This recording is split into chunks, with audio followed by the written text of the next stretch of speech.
All right, and we are live for the first F101 of 2026. I've had audio issues already today, so I'm gonna go ahead and just make sure I can actually hear uh, at least one of you. So,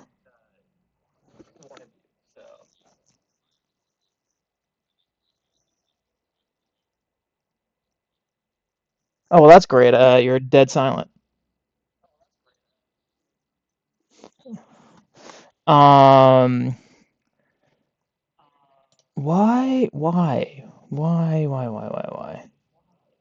What if I did this? Is What this if you too? did Is this that? echoey? It I don't sounds fine know. on my end. Okay, I think it's good. Give me another mic check here.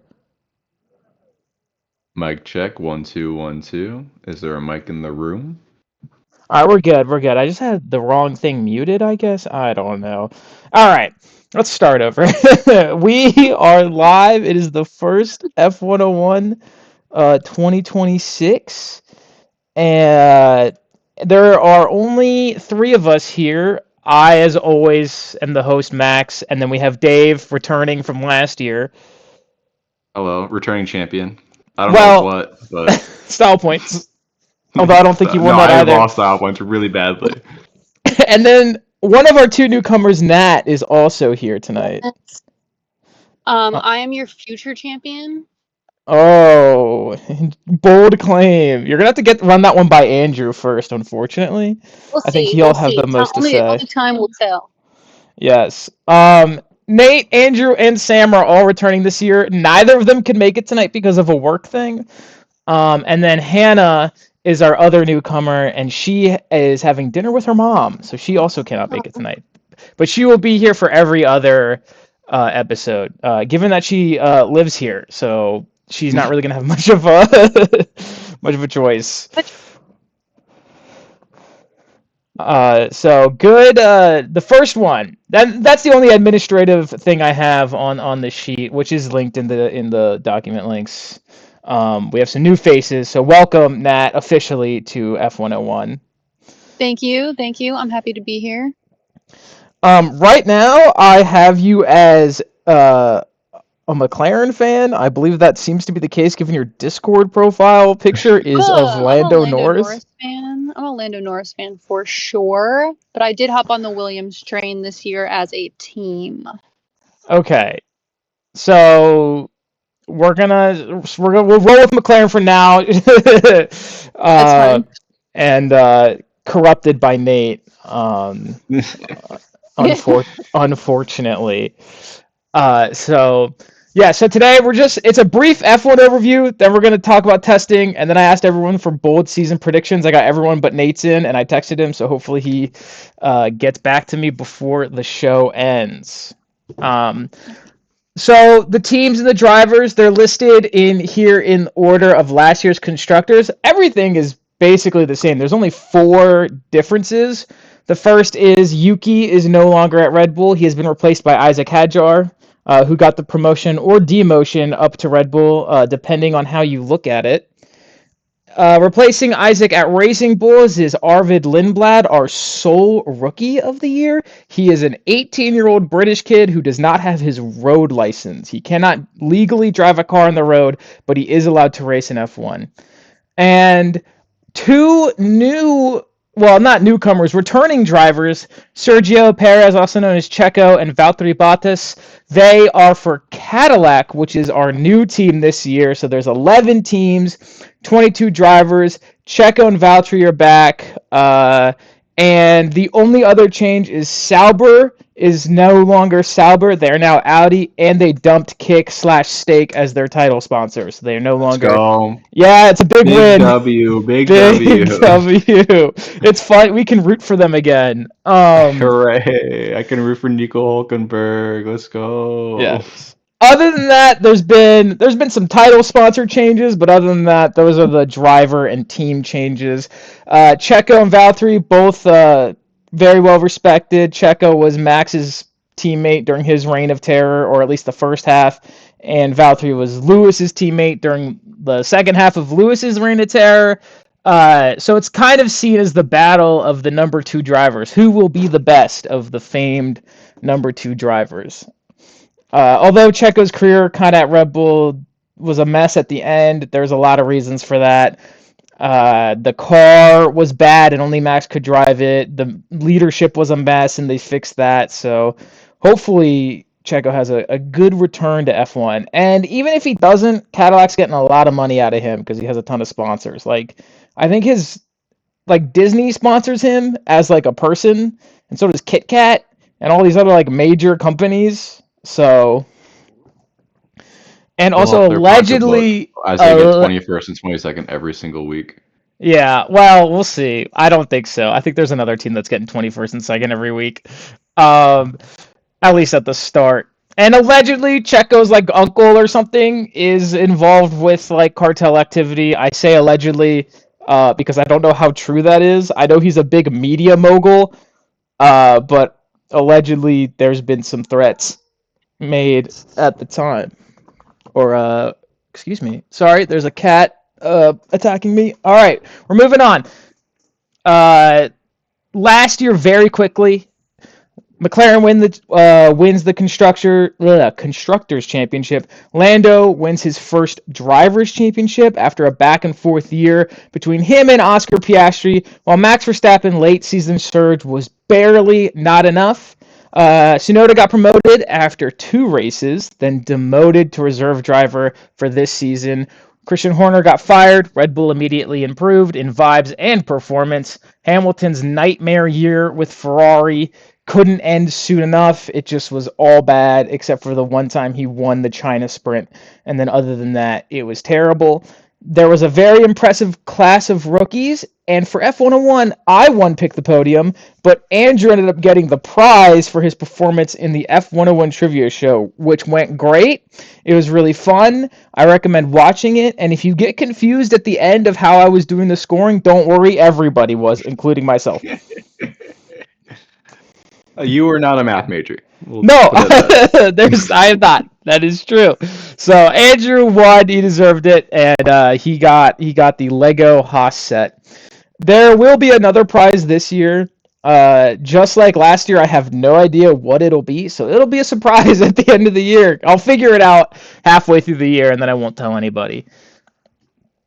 Andrew deserved the win, but wasting it on a Haas, kind of sad. The Alpine pink and blue is right there. Like, that would have been a much prettier set to get, in my opinion. Bold for the team that finished dead last year, saying that buying the Haas. We have color, okay? I'm looking at this gray and white, just born battery car. I guess they're not battery car. That's Williams. No, they're not. They're not that fancy. Although the Haas this year, I think, looks really nice. I think their livery looks really good. Gotta put some color in there. More or less the same. So, all right, off-season news, and then we had some testing news. We'll just get right into it. Unless anyone has anything to say about last year. You forgot to mention the big shakeup at Alpine that turned out really great, and it's all fine. Jack Doohan and Colapinto? Or was it your team principal getting arrested? Or the boss or whatever, yeah. Alpine is really hot right now. Some would say on fire. And we're going to do great this year. Weirdly enough, we'll get into it where they rank based off of vibes going into the year. It's not dead last. In fact, it's up towards 5th. We got it this year. I believe we've had time to enhance our cheating protocols. Crashgate is in effect. Yeah, well, Flavio has got other things going on right now. That's all good news to me. If he's getting arrested, that means he's doing the right thing for my team. That is a great point. Okay, so moving on from... Hey, at least he's not the only executive in F1 involved who are in the files. All right, Astid as well. And Zach Brown's best friend, Donald Trump, is in the files more than anybody else. So what are you going to do? I mean, if Briatore was in the files, I would be surprised. Yeah, I think everyone He's a would be. he's a cartoon villain. Like he had to be there. No matter what. If he was innocent, if he was guilty, he had to be there. He's a cartoon villain. It's true. That's where the layer is. Yeah. He's not as much of a cartoon villain as another guy who was in the files, Bernie Ecclestone, who robbed a train. True, true. Well, some would say So, that Purgatory robbed F1, which is well, he irony. certainly robbed Massa. All right, All for the let's glory of Alonso. Okay, yeah. Go, yeah, let's go let's ahead. get into offseason news before we get on too much of a tangent here. So the big questions are who's going to nail the regs? No one knows for sure. People have thoughts and theories and whatever. Um, is it Ferrari's year? Is Lewis dating Kim Kardashian? No one knows the answer to either of those questions. It's all up in the air. Horner was allegedly going to buy a stake in Alpine, but that hasn't happened yet, and I don't know if it ever will happen. Cadillac joined the grid. That was exciting. They had their livery revealed during the Super Bowl, and then they got sued by Michael Bay for it. Uh, then we had some title sponsor switch ups. Toyota Gazoo Racing sponsors Haas. Honda swapped over to Aston Martin and hasn't gone well so far. Red Bull team up with Ford for their engine. Alpine abandons making their own engine and now they buy from Mercedes. Uh, Calendar changes. There is no more Imola, and the Madring in Madrid takes over. Yes, the race in Madrid is called the Madring. It looks really bad. And the only thing I really know about it is that in like the test footage, they ran it in like a simulator. Whoever they got didn't make the turn, one of the turns. He just didn't make it. He had to cut the corner. And people are like, this is like the best footage you got. The guy couldn't even make the turn. You couldn't get So Max to come in the simulator? Like, I'm sure he would do at the drop of a hat. That man loves simulators. yeah, exactly. Just lie to him and tell him. No, just don't tell him what it's for. Yeah. You don't So even need to say that it was a different guy. You just take his footage. it'll be a disaster. I'm sure. It is Zandvoort's last year in the calendar as well, and then Canada and Monaco moved back a week, which means the Canadian Grand Prix is now on my birthday weekend, and Monaco is now on Sam's, unfortunately for him. Singapore, Dave, is right before your birthday, and Qatar is right around Hannah's birthday. Nat, you're kind of in between like two races on your birthday, because your birthday's like on a Wednesday or something this year. Um, so I don't remember which one it was.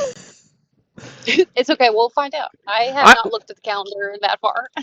I have it actually. When's your birthday? September 20 something, right? Yeah, the 29th. So you're in between the Madrid review and the Baku preview.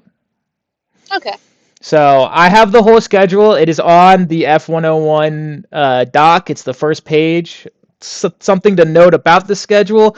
Under half of the race weekends, only 10 of them, I believe, are back-to-back and need double episodes. So I think I counted it out, Dave. I think if we do a summer episode, that's 40 thumbnails. So if you ever get too tired, we'll figure something out. Well, if you notice, this thumbnail was copy pasted or copy pasted a lot of assets because I dislocated my pinky, Oh so I can't no! draw.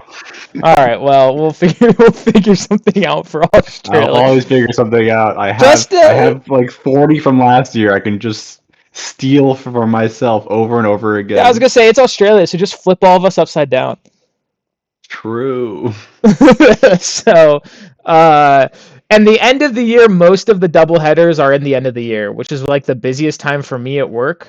So that's great. That's great. It's gonna be great for. I'll be fine. I'll survive. Um, There is one big testing news, and that was so there were 3 testing sessions this year, opposed to just the normal one, and that's because there's new regs. So there was a private testing in Barcelona that a bunch of people. Every time there's private testing, there's always people who live in the area trying to climb trees and like get a secret view or whatever. There was like some insider who may or may not have been connected to Carlos Sainz because it was from some Spanish like account tweeting out all of everybody's times and stuff. But the big news was that Williams didn't send a car to the Barcelona shakedown. Their car just wasn't ready. Allegedly, it was super overweight. When they asked James Vowles about it, he said there's no way to know the car's weight because every piece it's like not together and the scales are only at the track, so there's no way to tell if it's overweight when it's not put together like it is now. And everyone's like, okay, so but you know how much each piece weighs, so you're lying, and the car is probably overweight. So they did not send a car to the shakedown, and that really hindered their overall testing. And they have already admitted that they're starting this year on the back foot, which is what they said last year as well. And they ended up doing all right. So I think they'll be able to recover throughout the year. Other testing news, half the cars can't start right, and most teams don't have approved fuel. I think only 2 teams have approved fuel, and it's Ferrari and Haas, I think, are the only 2 teams that actually have their fuel approved. The fuel has to meet like eco green standards, I think. It has to be half biofuel or something like that. And so far, only Mercedes supplier and Haas's supplier has been approved. And the teams, importantly, design the engines with a specific fuel in mind. So that could be an issue. So we'll see. I'm sure that at least will be resolved. The starting issue, I don't know, but we'll get into it a little more when we talk about the final testing period, which was in Bahrain, as well as the second testing period was also in Bahrain. So first testing period, Barcelona, private, nothing, no film, nothing. The second testing period was in Bahrain, and the last hour of each day was filmed and like made available to the public. And nothing interesting really happened. We got to see the cars, and that was pretty much it. And then the third Bahrain testing session or period, everything was filmed. It was all live. It was all broadcasted. So we got to see everything there, and that's where everyone saw all the mess and problems everyone was having. Rumors were confirmed and unconfirmed, and it was a good time. It was a great way to spend the morning before work, just watching the disasters unfold. So that was the big like testing news. Mainly was the Williams thing and the starting thing, which I'll get more into again later. But one more piece of off-season news, and I'd be remiss to mention Drive to Survive Season 8 comes out tomorrow, and apparently it's terrible. But no real F1 fan is watching it for accuracy or for a season recap. We watch because it's a disaster and because it's a mess and because it's just so bad it's fun. But I also do enjoy the insight that it gives to drivers' lives off the track. I think they do a decent job with that. But I've heard that this season is a PR nightmare. It's like over editorialized. A lot of stuff is like Max, Lewis, and Alonso aren't in it at all. They just refuse to participate. They stopped talking apparently about Lando Oscar championship battle after the British Grand Prix. They stopped mentioning the back half of the season, which is probably because Max didn't participate, so they couldn't have like Max be there as for his late season comeback. It's apparently real bad. So I'm very excited to see how bad it truly can get. I heard it was a lot of just the team principals, so a lot of Zach Brown and It's a lot of Christian Zach Horner. Brown. Yeah. Before obviously Christian Horner got fired, so Yeah. you might get some drama out of that. Well, me and Hannah worked together on some drinking game rules for season 8, but I will tell those at the very end. That'll be the last thing we do. And I think knowing that Zach Brown is featured heavily is part of the reason the first rule exists. But we'll get to that later. But we got to talk about the final testing period. There, like I said, was a lot of testing this year. And the big conversation that kind of took over the final testing period was starting procedures. McLaren, Mercedes, Williams, and Alpine all using Mercedes engines importantly, claimed that there's not enough time in the current starting procedure to spool up and enable the cars to launch off the line. The engines can't get going. They can't get enough revs in to actually be able to launch off the line. They say McLaren especially has said that this is a safety issue, and so if a car in front doesn't start, the cars behind are going to have to evade, risking injury and damage. Ferrari brought this exact issue up last year when they were hashing out what the regs would be, and they were ignored. So they sacrificed engine power to compensate for the issue. And so now they're fighting the reasoning behind the safety, the claim that it's not safe, as they should. Importantly, Verstappen, Hamilton, and Bottas in a press release, all very experienced and tenured drivers. That is that's 11 world championships between Hamilton and Verstappen, and then Bottas, between the three of them, it's God knows how many races, 500 maybe. No, maybe not that much, but it's a ton. Anyway, they all weighed in on the issue and they agreed that it wasn't a safety issue. And Max said, if you feel unsafe starting from the start line, just go start from the pit lane. In a very Max Verstappen comment. So I don't really know how this is going to manifest. We'll have to wait for Australia when we have all 22 cars on grid. But it has been, or it was, at the time I wrote this, a major talking point since testing in Bahrain began. I haven't seen a single thing about it since. So maybe everyone just kind of figured it out. I don't know. But they did practice starts, and that's where they found out this issue, that the Mercedes cars just wouldn't start. But the Ferrari cars got a crazy launch off the line, and the Ferrari hopium just continues to grow every time in testing. They were the fastest in testing, which we'll get to, and they had the best starts in testing. So there's a lot of hopium for Ferrari right now. It will surely be their year. Nothing can go wrong. Yeah, it's their year. This year is their year for sure. But one of the other big stories of testing was Aston Martin. They did a total of 6 laps on the final day of testing. After already being limited for the days prior due to the Honda issue, the Honda engine, has an issue that just breaks the battery in the car. It just completely shorts it out. And they have 2 weeks to fix it for Australia. Again, at the time of writing this, they had 2 weeks since testing to fix it. And this is on top of the fact that the engine is already low on power compared to everyone else. It's been a complete disaster. And if they fix the engine, and that's a big if, then they'll show up in Australia having done 0 testing on it. So it's going to be a really rough start to Aston Martin season. In fact, people were speculating that there's a rule called the 107% rule, where if you qualify and your time in qualifying is, say, I think it's in, so there's like a time, there's a sum, it's with the leader, I think. If the fastest time in qualifying is like 100%, if your time in qualifying is 107%, you're not actually allowed to race because you're considered too slow, and it's a safety issue. And Aston Martin was saying that they were currently 4 seconds off of the pace, which then places them in that rule. I don't know if that's like the actual, like, I don't know like you have to be 107% of exactly. I don't remember off the top of my head, but all I know is that they are in danger. A lot of people are saying they were in danger of, if truly are 4 seconds off the pace per lap, then they are very much in danger of just being disqualified at the start of the season. I don't think F1 would do that though. I don't think they'd do it.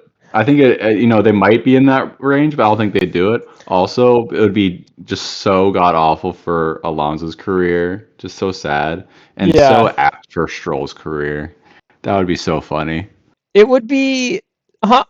Every time Alonso partners up with Honda, it goes so poorly. So it's just kind of on brand. I know they had that rule when there was like way more teams and stuff. Yeah, I'm not super familiar with the history of it, but I think they would though, because I mean, I don't know. I guess maybe they would, maybe they wouldn't. I want to think that they would, and that the FIA would be like good for once, but I guess that's wishful thinking. It would be so funny if Aston Martin just couldn't race for the first Well, I couple mean, right races. now they can't. They can't. Their car can do Yeah. 6 laps before it breaks. It would be so funny. Also, then Alpine couldn't be last. Yeah. So, well, again, so we'll get to it. The times and such. So, because Alpine's looking pretty good, I'm not gonna lie. So anyway, Aston is kind of in disaster territory right now. Williams as well, not as bad, but certainly not doing great. The story everyone probably saw, if you pay attention to F1, was Ferrari's rear wing that flips upside down. That's really cool. Don't know how it works. Not a technical guy. It looks cool, and apparently, other teams want to mimic it. So I don't know what the advantage to flipping your wing upside down is, as opposed to just opening it up. But part of the new regs is there's no more DRS. So no more drag reduction system. There's no DRS zones. It's now active aero. So instead of only being able to use DRS in certain parts of the track, you can now use active aero at any time in the lap, given that you started that lap within a second of the car in front. So it's going to allegedly help with overtaking, but none of the drivers seem confident that that's actually going to happen. At least when talking, when giving interviews and such. But honestly, it's really hard to tell because everyone's sandbagging so much in testing that you don't really know. No one's going at full throttle, so you don't really know everyone's full potential, which is important when we talk next about the times and the fastest times everybody set, and why, even though one team is the fastest right now, everyone else thinks another team is going to be the fastest come race day. So the final testing period is 3 days with 6 4-hour sessions, 2 a day. Every driver gets 3. It's standard testing. They do it like that every year. And as always, like I just said, testing times don't mean much, especially when there's new regs. Teams are sandbagging. Teams are testing different things. No one's going full throttle. But that being said, Ferrari went fastest overall. And the hopium is there. They were followed by Mercedes, who were an eighth of a second behind them. Very closely followed by McLaren, and then Red Bull. So the top 4 are still your top 4. Then Alpine in 5th, fifth fastest time. Haas, Audi, Racing Bulls, Williams, Cadillac, and Aston Martin. So that is the team's fastest times. And then... And just to clarify, so everyone's sandbagging and Aston Martin were still horribly behind everyone? Correct. They're almost Great. 4 seconds behind Ferrari. And they are 7/10 behind Cadillac. I might change my bold prediction of the year from what it was going to be to Lance Stroll just retires because there's no car to drive. He'll never retire. You're going to be stuck with Lance Stroll forever. No. Drivers, fastest to slowest. I'm just going to rattle through all 22 here. Leclerc, Antonelli, Piastri, those are your top 3. Norris, Verstappen, Russell, Hamilton, Gasly, Behrman, and Bortoleto round out the top 10. Then you've got Colapinto, Hulkenberg, Lindblad, Ocon, Hadjar, Sainz, Lawson, Albon, Bottas, Perez, Stroll, and Alonso. So for just comparison, Piastri's pole time in Bahrain last year was 1:29.841, and his fastest lap during the race was a 1:35. Charles's fastest time was a 1:31, so it's slower than Oscar's pole. I think these cars were already going to be slower anyway, but again, no one was going full tilt.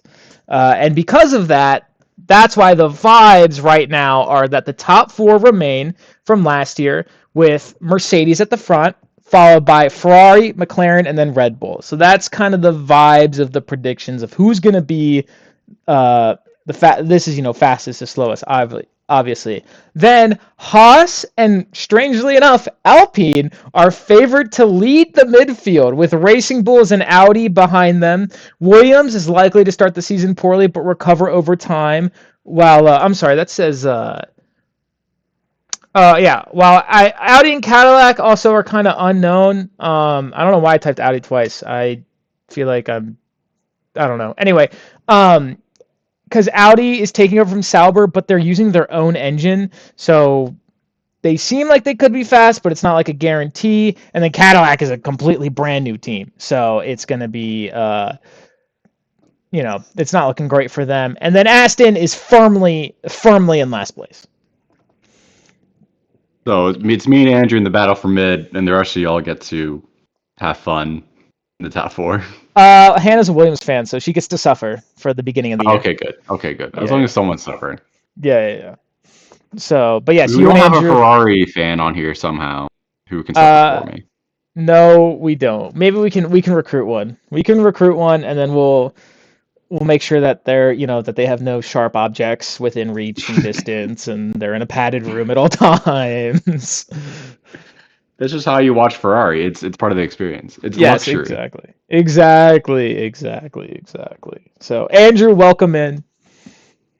Thank you. Talking about mid. Record my attendance for the evening. I will have to bounce out in 8 minutes. But... All right. Well, in that case, let's move on to our bold season predictions. Unless anyone has anything they'd like to say about testing. Alpine is surely going to be 5th place this year. Dude, this is Alpine's going to win it all, man. We're going to do it. We got it this year. Franco Colapinto, world driver champion? Go Argentina on top. Will Franco Colapinto podium this year? Good question. He's got a better chance than Lewis Hamilton. That's so sad. Oh, our Lewis Hamilton hater has returned. I got a lot of hater energy this year. I'm trying to figure out which. I still haven't figured out which bold prediction we go with yet. I have so many hater predictions. All right. Well, we'll go with you last then. So Andrew, you did text me your prediction, but if you'd like to alter it or just say it, please do. Bold predictions. Cadillac is going to podium this year. Oh my God! It's extremely bold. It is very, very bold. What race is it going to be, Andrew? What race are they going to podium? Ooh. This one's for style points. Brazil. There you go. I think Australia's their best bet. Everyone else just crashes out. Yeah. In my bold prediction is somewhat related to Andrew's, and mine is that Cadillac will not be dead last at the end of the year. I guess a little bold. In the right now, Aston Martin is looking like they're going to take that spot. Exactly. Yeah. That's kind of what helped me inform this prediction. Will you be so bold in saying that they won't be in the bottom 2 teams? Well, I raise you. I say that's not bold enough. All right. I say that is not. You know what? I'll call. Will not be in the bottom 2 in the World Constructors Championship. And honestly, if they podium, that'll probably come true. True. So, Andrew, we're riding together on this. We got a lot at stake here for Cadillac. So my style points prediction for my bonus or my bold season prediction is that the difference will be 1 point. It's going to be a 1 point difference between them and second to last. So the difference between 9th and 10th, 1 point. Dave, I guess technically Sam is next on the list, so we'll get him. Sam said, if I can find it, Sam said that a podium will have at least 2 of last year's rookies, and then his style points is that every driver will record 1 DNF this year. Did that happen? No, I don't think that happened last year. I don't think it happened either. I believe I don't remember who, but I know at least one of them. Someone made it through the year. There was at least one. Weirdly enough, it might have been Stroll. He had a DNS. He did not start, but he didn't have a DNF. Maybe Oscar. Did Oscar have a DNF? He had a disqualification, but I don't know if he had a DNF. Because Lando Well, crashed into him, but he didn't. But he crashed at Oh, Australia, right? no, No, but he not finished the race. he finished it was like somewhere in the middle. It was like a street race. Was it Baku? Did he crash in Baku? Yes, it was Baku. Yeah, Okay. it I was know like he on the first lap. He just ran straight into the wall. right. I know he crashed in qualifying. I couldn't remember if it was. Yeah, no, he did both. He was qualifying and race because he was all the way in the back. Got Oh it. yeah, it was Got it. yeah, he had a horrible race. It Yeah, was he like had a the start of horrible. his downfall. It was like in the middle of his downfall. Yeah, I it was guess kind of so, like yeah. All right, Dave. What is your bold prediction? I had a lot of hater ones I was thinking of. I was thinking of doing Lewis Hamilton will not podium again. Uh, but I think I'm gonna be super hater on Lance Stroll. I'm gonna say Lance Stroll doesn't score a point, Mm. and for style points, he never outqualifies Alonso. All right, real hater energy here. For And the record, style points, he retires. okay, wait. Stop. This is style points. You said Style squared. Style. He does not finish the year. so he retires mid-season. Yeah. Okay. Matt, just to Not be at the end. He's clear, not announcing his retirement at the end. He is in the mid-season. He quits. Matt, just to be He's clear, you done. don't have to have a style points prediction. All right, good. Because I was like, oh gosh, what else am I gonna ask? No, you don't. You don't have to. You don't have to have one. That being said, just next on the list is Hannah. Her bold prediction is Williams wins the World Constructors Championship. Oh my god. Oh my gosh, that's so bold. And then I guess Opposite she of had a hater. bonus prediction, which I'm gonna include as her style points. Albin, which is way is just Albin podium. She thinks Albin's gonna get all the podium this year. Which is like. Obviously, if they win the constructors, he will. He'll have to. So, so that's her style points, which is a much more doable style points. But unfortunately, she is at dinner, so I can't ask her to style it up more. I mean, the just actual prediction is enough style to be. Yeah, honestly. I don't know who's thing more. to say. I don't know who's more bold though, is hers or Andrew's. True. So I never heard back from Nate, but I will get his bold season prediction at a point. And then Nat, you're up.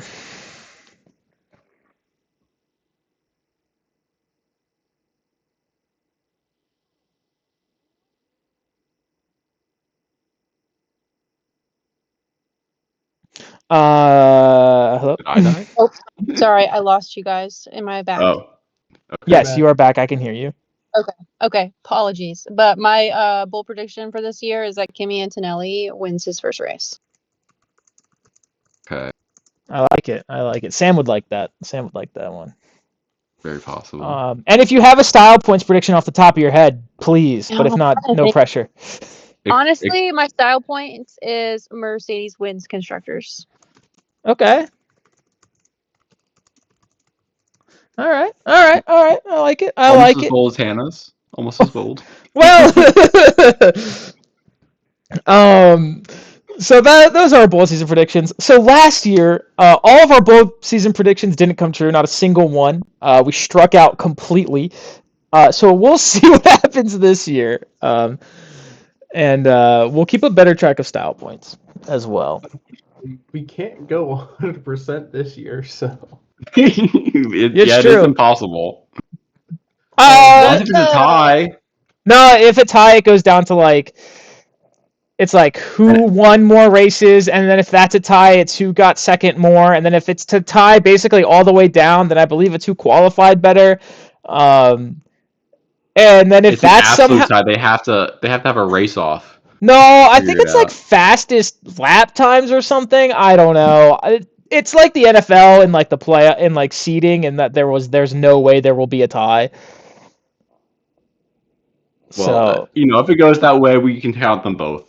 Yeah, I'll you know allow what? it. Yeah, if they're even on points, I will also allow it. Imagine Williams gets that far and then they lose on a tiebreaker. That would be so sad. Oh no. The problem is we would know ahead of time because everyone would have already mathed out the tiebreaker. That's true, yeah. Well, So if it comes down to that, maybe it's they could still technically do it the last race and they just don't. yeah. So we'll see whose predictions get are right or wrong. Hopefully we don't have a 0% like we did last year. At least one of We got these, a surely couple one of safe these. ones. Sam's I think is very safe. Both of his. I think Anthony winning his first race is pretty safe, along with Merck winning the constructors. I think Albon podium is pretty safe. Andrew,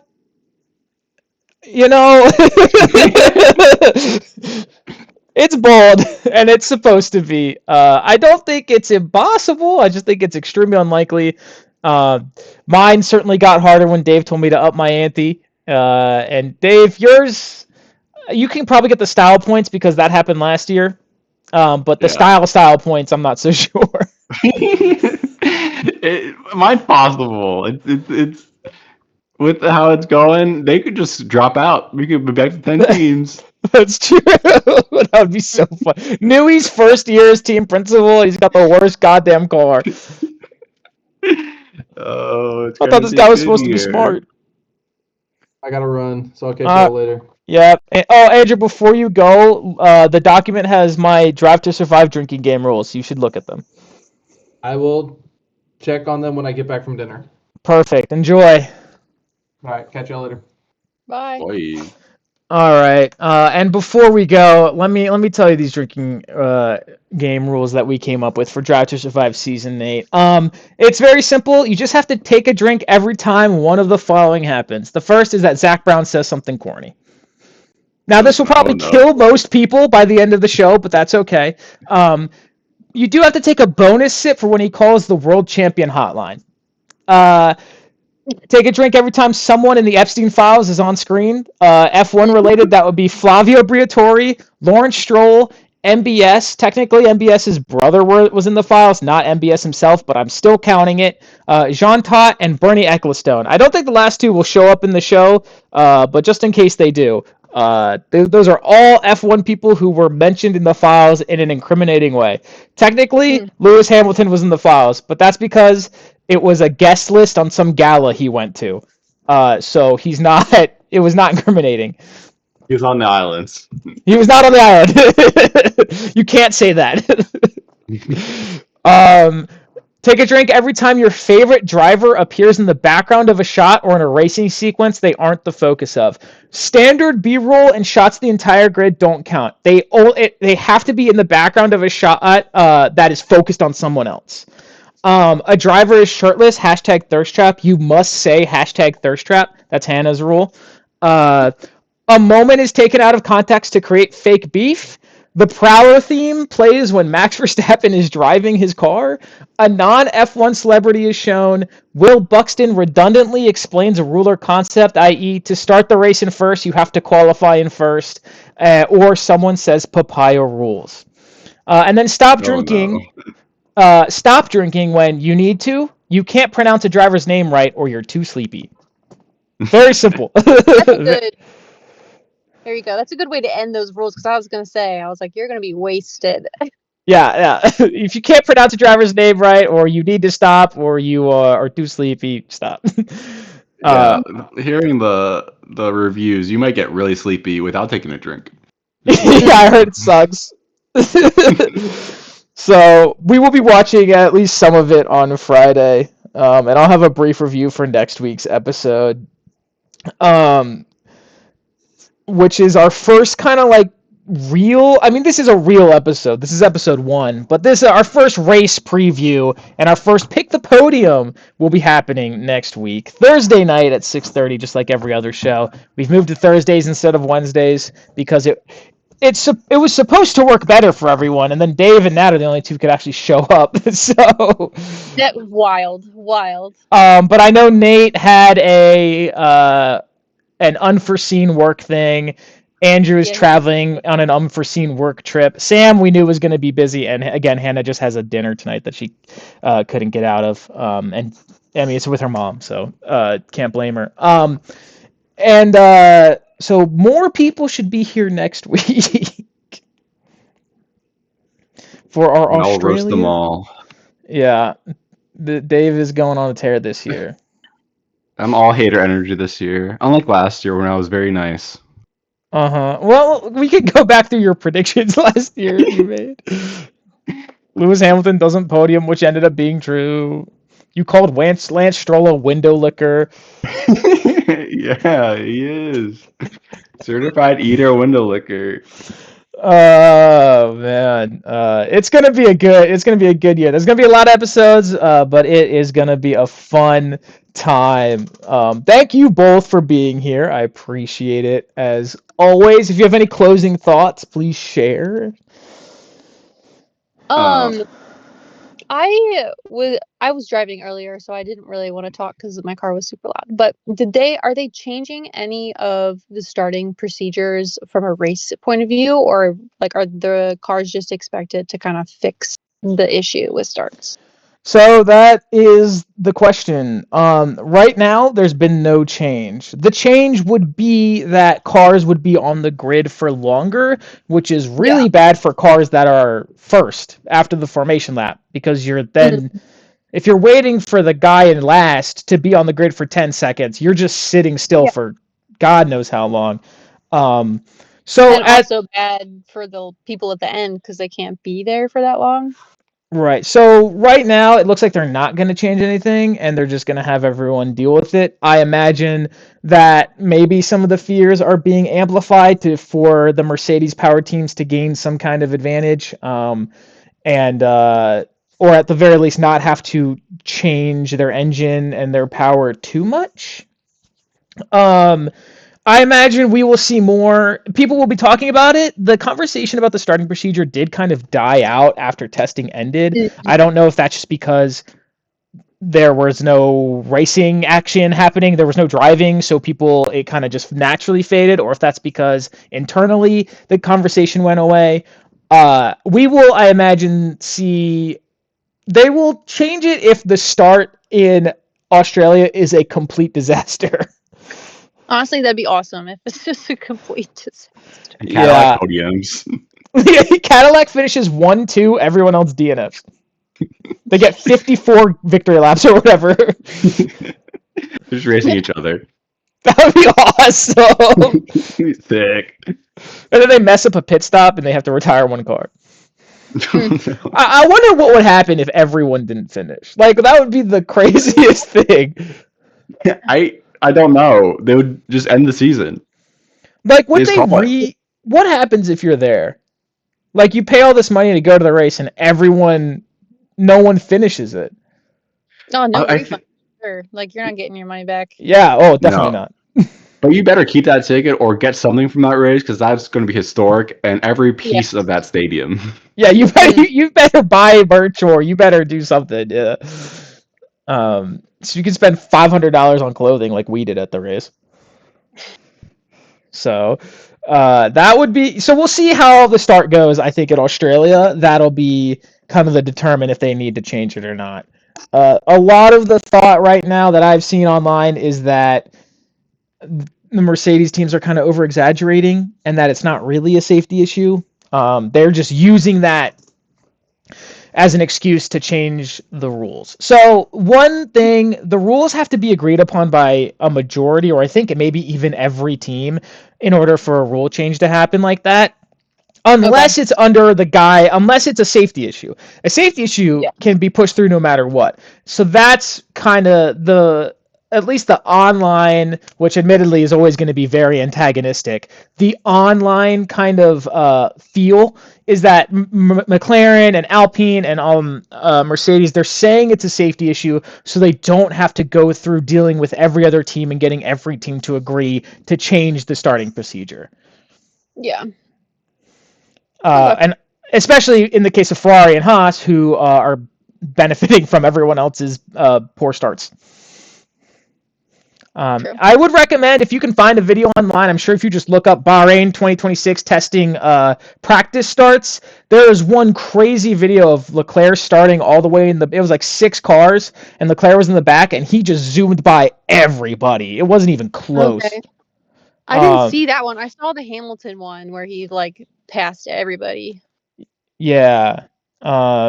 I mean, they're in the same car. So the one I saw was Leclerc. I think, Hamilton did it too. Ocon also did it. I never saw a video of it, but during his practice start, he also did really, really well. So obviously Ferrari is going to be like, no, don't change this because we benefit. So from something. Yeah, so we will. I think the starting procedure conversation will probably come up again next week as we get ready for the first race weekend. And then we'll see how the race goes, and either the conversation will stop or it'll continue forever. Yeah. There's no in between. Yeah.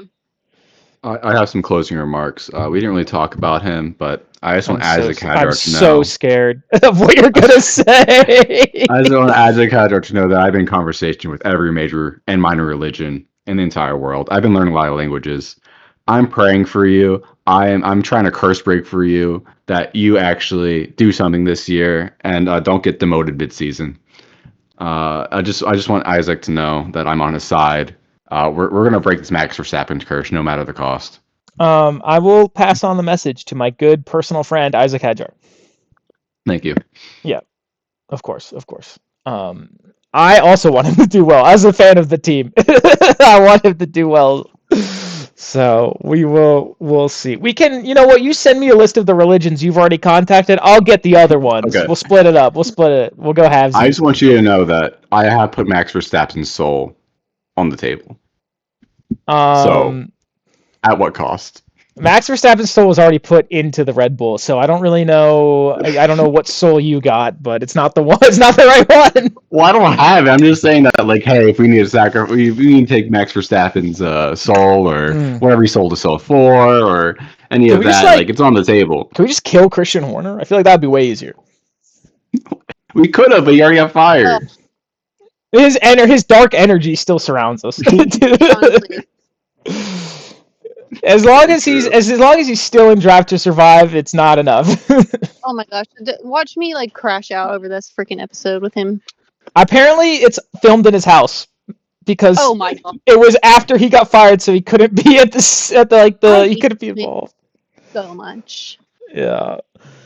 It was really funny 2 years ago when they did the episode with Santa Claus came to his house and he asked Christian if he had been a naughty boy, and that was before all of the stuff happened, and that was so that episode comes out, and then a week later the Google Drive comes out and everyone's like, oh man, the timing is crazy. Well, the person got reminded. They're like, oh shit, he's a naughty boy. How did I forget? No, the person was waiting for the first race of the season. It was very much on purpose.